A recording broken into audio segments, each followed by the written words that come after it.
Hello, it's Scott, ROCKFILE, back with another podcast review for your ears. Going to be talking about the Foo Fighters 2022 film, Studio 666.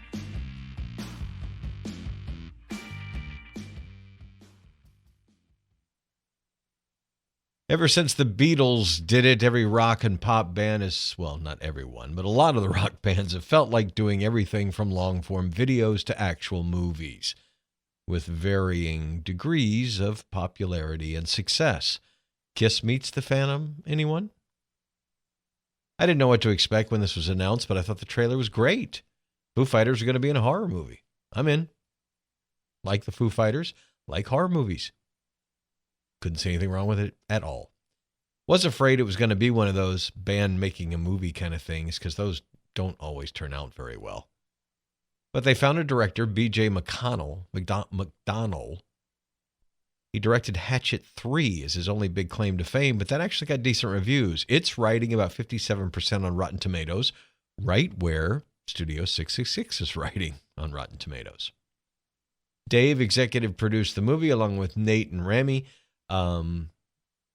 Matter of fact, all the band is in there quite a bit. They all had a big part of it. Dave wrote the story. They got two real screenwriters to write the screenplay. They had an actual budget. They have actual hardcore, gory, practical effects, a little bit of CG. It's funny. The music's good, obviously. It actually was better than I expected. The short version is, if you're a Foo Fighters fan, go run and see this immediately. However you can. Stream it, buy it, whatever. If you're a horror movie fan, you might want to watch it because there's some really good gore in it. And it does have an interesting, somewhere between youthful innocence and, like the old mystery shows we used to watch, like Scooby-Doo or something. It has that mixed with some real, like, dark horror movie type stuff going on in it. Plus, you got the Foo Fighters. And you've got comedy, really for the fans, a lot of it. I think non-Foo Fighters fans will think the movie is okay, that it's pretty good, probably should be trimmed a little bit. But I think Foo Fighters fans will love it from beginning to end. So to get more into it, and I won't get into heavy spoilers, the band is going to record their 10th album. They're looking to do something different, reinvent the wheel, break the mold, find them a place to record. Their manager is a jerk. He just wants the 10th album so he can make money. They find a house where a band, basically a haunted house to record in. And that's your setup. Dave Grohl gets possessed, and they try and finish the music. All of the jokes about the Foo Fighters or about the band or they make on each other, all that stuff works in the movie. And all the horror stuff works really well, actually. I mean, the movie opens with a gory scene that takes place in 1993, and it's pretty hardcore. I mean, it's quick edits, and they cut away from it pretty quick, but they don't pull any punches. This is rated R, and it's very much a horror movie. Probably more horror than comedy. And there is some band movie elements, Shiflett's at the grill and he's cooking and he's talking about how much Dave Grohl's a control freak. And it's just, it's kind of funny because they got to be poking fun at each other. And they are all aware, obviously, because they're all executive producers on the movie and everything. But I mean, it's fun for the fans to watch them make fun of each other, I think. Without the fandom, I think it just needs a little bit of streamline to be a decent horror movie. I've watched a few low-budget horror movies like this recently, like Satanic Panic, which would be similar in nature. And this holds up to that. I mean, that didn't turn out very well, but I'm saying, add the band stuff to it, it elevates it, it makes it better.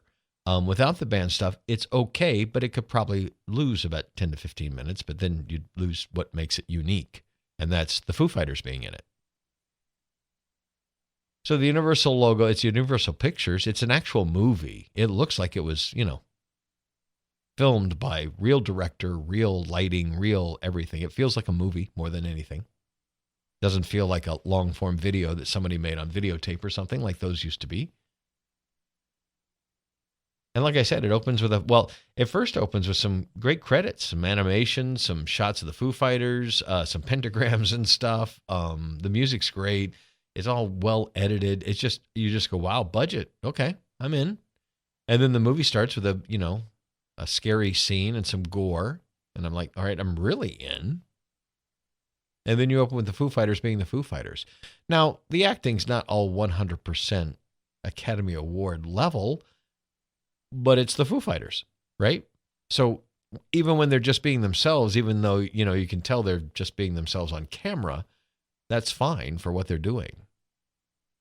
There's a few scenes where they have to do a little bit more. And I got to say, like Nate does really well. He's got a pretty big part towards the end. But anyway, Whitney Cummings is in this. Leslie Grossman is in this. Will Forte has a pretty big part. Jenna Ortega has a small part in it. It's, like I said, more of a movie than I thought it was going to be. I thought it was going to be a Foo Fighters, vanity project, kind of. Prince Purple Rain, that was a good movie that if you took Prince out of it, it would lose all of its unique flavor, but it's a decent movie with a decent story.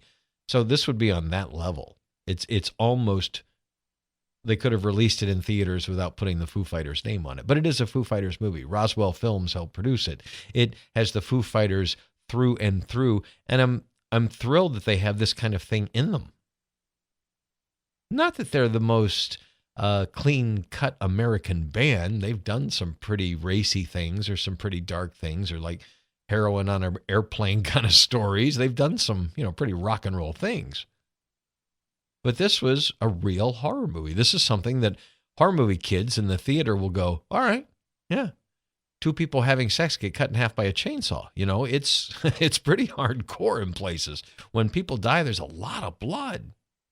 And I'm thankful. If they had pulled back on that and there wasn't enough of that, then it wouldn't have felt like a real horror movie. And it would have been more of a vanity project for the Foo Fighters. But with the real gore and with a decent story, and, it kind of all ends up well. It runs a little long. It should have ended a little before it did. I like the ending as well. They made a real horror movie. They took a good stab at making a real horror movie. I think there was a lot of Foo Fighter fandom stuff they had to appeal in there, and in that respect, they had to do it. Had they not had that in there, they could have maybe shortened it up the movie a little bit, streamlined it a little bit, made it a little more horror movie and a little less commercial for the Foo Fighters. But I got to say, I like them even more, after seeing the movie. I own every CD they've put out. I've seen them live several times as an opening act, as a main act. Met them once. I'm a fan. I'm a fan of the band. I would pay to go see them. They were the last band I paid a lot of money to go see before the pandemic. A lot of money. Way too much money. But it was one of those rare shows. They hadn't played in South Florida in over a decade, and everybody wanted them back. It was sold out. I bought the limited edition t-shirts, only got one date on the back. It was kind of an epic evening. Really good show. Struts opened up. But I've seen them before. I saw them open for the Red Hot Chili Peppers back when they were a baby band, and they were incredibly good. So I've always been a fan of the band. And then they made this, which, there's not too many bands that would probably make something this gory, this much of a horror movie.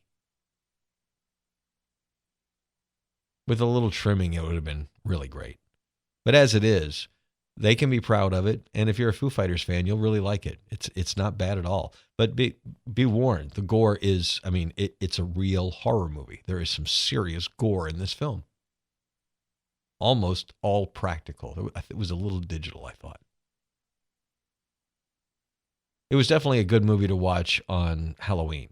I had been putting this off watching. I don't know why. I heard it was longer. I heard it was over 2 hours. It was like 1 hour and 46 minutes. It wasn't too long. A little longer than it should have been, but it wasn't too long. But pulled it out on Halloween, waiting for trick-or-treaters.